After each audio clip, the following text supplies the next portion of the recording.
Well, good morning. It's lovely to be here. I must admit, I didn't expect I would ever be doing this again, but there you are. And when I was offered the opportunity to speak about an aspect of the Christmas story, I just couldn't resist it. I really couldn't resist it. So, yes. I love the Christmas story. I love everything about it. It's such a story of mystery and awe and wonder, but it's also a story of terror and subterfuge, of refugees, of massacres. You know, it is an amazing story. And this morning we are going to look at one of the journeys of the Christmas story. It was a difficult journey. It's the journey of the Magi, the wise men. So first of all, let's read it in Matthew 2. I'm reading, from the NLT. Jesus was born in Bethlehem in Judea during the reign of King Herod. About that time, some wise men from eastern lands arrived in Jerusalem asking, "Where is the newborn King of the Jews? We saw his star as it rose, and we have come to worship him." King Herod was deeply disturbed when he heard this, as was everyone in Jerusalem. He called a meeting of the leading priests and teachers of religious law and asked, "Where is the Messiah supposed to be born?" "In Bethlehem in Judea," they said, "for this is what the prophet wrote. And you, O Bethlehem, in the land of Judah, are not least among the ruling cities of Judah, for a ruler will come from you, who will be the shepherd for my people Israel." Then Herod called for a private meeting with the wise men, and he learned from them the time when the star first appeared. Then he told them, "Go to Bethlehem and search carefully for the child, and when you find him, come back and tell me so that I can go and worship him too." Right. After this interview, the wise men went their way, and the star they'd seen in the east guided them to Bethlehem. It went ahead of them and stopped over the place where the child was. When they saw the star, they were filled with joy. They entered the house and saw the child with his mother Mary, and they bowed down and worshipped him. And then they opened their treasure chests and gave him gifts of gold, frankincense, and myrrh. When it was time to leave, they returned to their own country by another route, for God had warned them in a dream not to return to Herod. There we are. Such a well-known story. I doubt you even really needed to look at the scripture. You knew it. Do you know, I'm a parent of 4 adult daughters. It's interesting, the seasons of parenting, isn't it? Just those of you who've got little ones, I'm just warning you, it does not stop when they're 18, it continues. And when they're little, you're their hero. It's great. Make the most of it, ladies and gentlemen. And then they become teenagers, and somehow, somewhere along the line, you've morphed into the villain who knows nothing, totally ignorant. And then you enter a new phase. They're adults, and you're the old person. I'm in that stage now. And as that person, I come in for a fair bit of mockery. That's, it's the season. It's par for the course. It happens to us all. And one of the things I get mocked for is my choice of music at Christmas time. You see, when I'm putting the decks up, a friend of one of my daughters is laughing. She already knows that I'm mocked for this. Anyway, I like a Graham Kendrick. Remember Graham Kendrick? Yes. I like a Graham Kendrick album called Rumours of Angels. Yes, we have had it on now for 30 years. I had it on a tape cassette first of all, then a CD, and now we're very trendy. We stream it. Marvellous. But, I love the idea that at this time when Jesus was born, Jerusalem was full of rumours. All sorts of rumours. Traditionally, it's accepted that the wise men didn't arrive at the stable when Jesus was newborn, that they were a little bit late to the party, and Jesus was probably somewhere between 1 and 2 when they finally got there. But Jerusalem at that time was a hotbed of rumour. Have you heard that priest who went into the temple and was struck dumb, couldn't speak when he came out. Oh, yeah, I heard about that. And did you hear about his wife? 9 months later, you know her, that one barren, old as old, had a baby. What do you think of that then? And then there were other rumours. Did you hear the one about the dirt poor shepherds? They saw lights in the sky and they heard voices singing. Said it was angels. I mean, what can shepherds know? But they were told to go and see a baby. And there was a baby where they were told. Have you heard that? Have you heard that? The rumours were going around. What about those 2 old people in the temple? Those ones that are always there, they're a bit over the top. Those 2. Well, when that same couple, the shepherds saw, came to dedicate the baby, well, they were dirt poor, they only had pigeons, couldn't even afford lambs. Well, when they arrived, those old super spiritual ones, well, they prophesied. You don't think, do you? You don't think this baby could be the one we're waiting for. C.S. Lewis says that all the pages of the New Testament are rustling with the hope that change is coming. Life which for those people living in Jerusalem, remember it was an oppressed city, taxation was high, sky high, there were soldiers on the streets and they weren't their soldiers. It was a difficult place, and there are rumours now that maybe change is coming. And into this hotbed of rumour and tension comes this strange entourage. They were different. They were other. They wore different clothes. They probably smelt different. They ate different food. They spoke a different language. We assume there's only 3 of them, but I'm sure there were a lot more. I'm sure it was a big entourage. We read, didn't we, they had treasure chests. Well, if you've got treasure chests and you're on a long journey, you need security. So I don't think it was just 3. I think it was a large group. And they come into the city talking about a newborn King of the Jews. And then they take a wrong turn. Dear, dear. They've had a very long and difficult journey. It has been costly to their convenience, to their finances, to their comfort. It's been difficult, but they've arrived, or so they think. And maybe they took their eye off the star and they thought, well, royalty, royal king, bound to be in the palace. And they took a wrong turn. Now, there's an old joke, I'm sure you've heard it before, it's probably repeated every year, that had they been wise women, they would have asked for directions a little earlier, they would have arrived on time, they would have helped to deliver the baby, swept the stable, provided a lasagna and gone on their way. But no, they were wise men. Yeah, the old ones are the best, aren't they? They were wise men, and they took a wrong turn. In doing so, they nearly got Jesus murdered, didn't they? Because Herod, that suspicious, dangerous chap, he thought, well, I'm the king of the Jews. What are you talking about? The king of the Jews, the newborn. I wasn't aware any of my wives were pregnant. I know what goes on in my palace. And so he calls the church people, i.e. the Pharisees and the teachers of the law, and says, where's the Messiah, the newborn king of the Jews, meant to be born? And they say, quick as a tap, oh, Bethlehem, that's easy, all the prophecies say it. And they trot out the Micah prophecy. So he goes back to the wise men, the Magi, and says, oh, the baby's going to be born in Bethlehem. Oh, when you find him, tell me, because I'll want to go and worship him as well. So they set off again.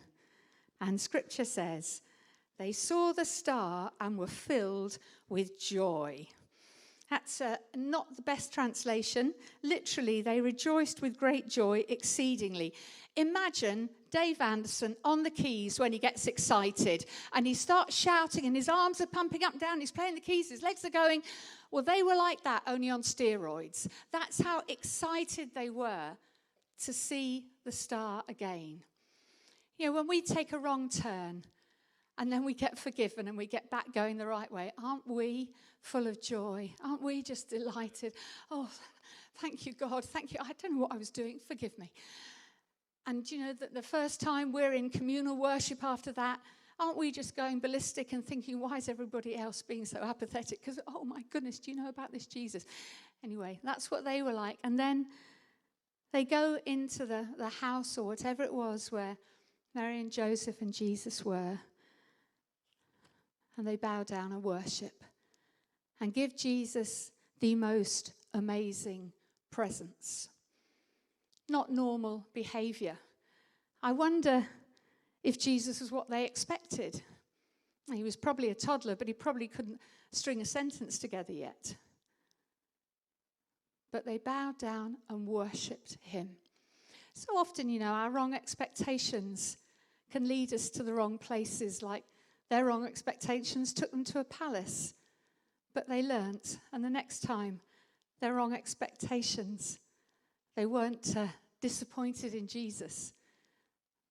They let Jesus be Jesus, and they bowed down and worshipped. And then there was another supernatural occurrence. They had a dream, warned them not to go back to Herod, but to go home another way. Amazing story, one we know well. But 2 Timothy 3 teaches us that all of Scripture is inspired and it's useful to teach and correct us, prepare and equip us. So what does this story teach us? Yes, it tells us of the beginnings, but has it got specific wisdom for us at the end of 2021? Is it speaking to us today? What would the Magi, if they were to come here, what would they say to us? And just for the next 10 minutes or so, I'm just going to make a few suggestions. The Magi. There's 3 personalities in this story. First of all, the Magi. They were alert.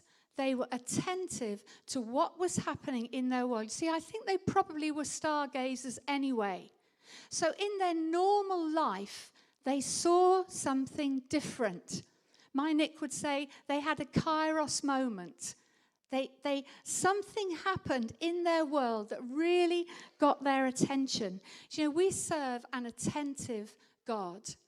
He sees even when a sparrow falls off a branch. He knows how many hairs there are on your head. He knows everything about you. His loving eye is on you. And we are called to be attentive people, to attend to what God is saying to us. But sometimes I get consumed with the everyday, with my wonderful life, with busyness. I'm in a hurry. I've got my to-do list. And to be honest, my attention wanders. There's nothing wrong with any of those things. They're all good, God-given things. Unless they stop me attending to what really matters, to what is happening in the world around me and what God has to say about it. There's a verse in 1 Chronicles 12 that says, the sons of Issachar, one of the tribes, who understood their times and knew what Israel should do. We are living through a moment. Jesus coming to this world was a moment, a much more significant moment. It was a moment that before we became so politically correct, split history into BC and AD. But we are living through a moment now. And we need to be alert to it and know what we should do, not sleep our way through it. Because you see, the wise men were alert to what was happening in their world. Lots and lots of other stargazers would have seen that star, but they weren't necessarily alert to it, not so alert that they then took action. We are called to be not just hearers of the word, but doers also. And they were willing to take action on what they saw. So if God brings something to your attention, it's usually for you to reflex with an action. It might be just a reflex with prayer. That's a great starting point. But it might be that you're called to do something about what God has shown you. It might be somebody on your street that needs a little bit of extra care. It might be a work colleague. It might be something in our city that makes you mad, so mad you've got to do something about it. I wonder what God is saying to you today. You see, the thing about the wise men was they were sacrificial. It was a difficult journey. They gave up their comfort, their finances, but also they were adventurous. They didn't just exist. They had an adventure. They got to see the King of Kings. Their lives were forever changed. It possibly bankrupted them. I don't know. Did they ever know the end of the story? I don't know. But they got into the history books, didn't they? They had an adventure. What about us? Are we playing it safe? Are we so concerned with our safety, our comfort, our security, our children's security? Nothing wrong with those things, unless they stop us attending and then following through for an adventure. You don't want to end your life and regret the things you didn't do. What about the second character in the story? Herod. Now, he was a piece of work. He was violent, paranoid, insecure, threatened by talk of the king of the Jews. He was the king of the Jews. He's known to have murdered his uncle, 2 high priests, his mother-in-law, sons-in-law, if any of you are here, don't ignore that bit, 3 of his children, and his favorite wife. And then, of course, he massacred all the infants in the area where Jesus was born to try and kill Jesus. You could say he had everything that the world had to offer. He was rich, he was wealthy, he had power and prestige. He was the Elon Musk, the Jeff Bezos of his day. And yet he had nothing. He didn't have peace or security. He didn't have the loyalty or love of his people. He was lost and looking in all the wrong places for fulfillment. And you might think, well, I'm nothing like him. I'm sure you aren't. But maybe you're looking in the wrong places for security and fulfillment. Do you know how to check on that? Have a look at your bank statement and your diary. Where does your time and your finance go? That will show you where you're looking for fulfillment and security. Do you know, somebody once said to me, you can say the hardest things as long as you smile. And the third category of people are the church people, i.e. the leading priests and leaders of the law, teachers of the law. And they're tucked in the middle of the story, and they are the ones that probably baffle and challenge me the most, because they're probably like us. They had all the knowledge they needed. They knew the prophecies like that. They'd probably heard the rumors as well going around. They saw this entourage of strange men come into their city who had traveled hundreds and hundreds of miles to get there on a very difficult journey, and yet they couldn't be bothered to go 5 miles down the road to check out the story. I find that so shocking. They missed it. Perhaps it was inconvenient. Perhaps, I don't know, they were threatened. Perhaps they didn't want to travel with people who they perceived to be unclean. Perhaps it threatened their position and they liked the situation as it was. They'd organized a way to manage their life and they didn't want that to be upset. I can identify with that at times, if I'm honest. I remember when Nick came home one day 30-odd years ago and said, oh, I think God is calling us to leave Bristol and start a church in Liverpool. I remember ringing my mother, and my mother saying, darling, do you think he's got that right? You know, thinking, oh my God. And I was thinking, well, I'm really not very sure about this. Because you see, I liked my life. I had lots of friends there. I thought, oh, it doesn't look like an adventure to me. It looks like a nightmare, if I'm absolutely honest. And yet it's turned out to be the most wonderful adventure of our lives in a city we love and are so grateful to. But those teachers of the law, they couldn't be bothered. They weren't willing to be disturbed. And I can see myself in that as well. On our street, there's a prayer meeting at 7:30 on a Monday morning. When I left work 2 years ago, when I was at work, I was often in the car at 7:30 on my way to work. Nowadays, I'm thinking, oh dear, I didn't sleep awfully well last night. I don't know if I can be bothered to get up for it. Do you know? It's so easy to slip, isn't it, to living lives that are convenient and comfortable and not being willing to be disturbed by what we notice. But we'll miss everything if we're not willing to be disturbed. Perhaps I could have the band up now, please. Many of you will have friends who used to come here on a Sunday morning, and for many different reasons are not coming anymore. Some of them are going to other churches, and that's fab. There's lots of great churches in our city. But some of them aren't going anywhere because they got used to not going anywhere during lockdown. And it sort of became a habit. And they're not sure now that they really want to be bothered with going back to church again or being part of their local community, church community, or getting into households or anything like that. You know, it's, oh, they love Jesus, but it's all a bit of an effort.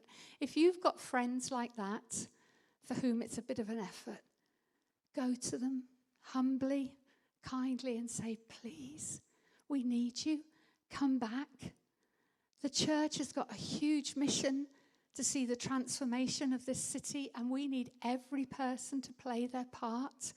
Ask them to come back and say to them in the nicest, humblest way you can, with a smile on your face, that there will be times in their life actually when they need the church.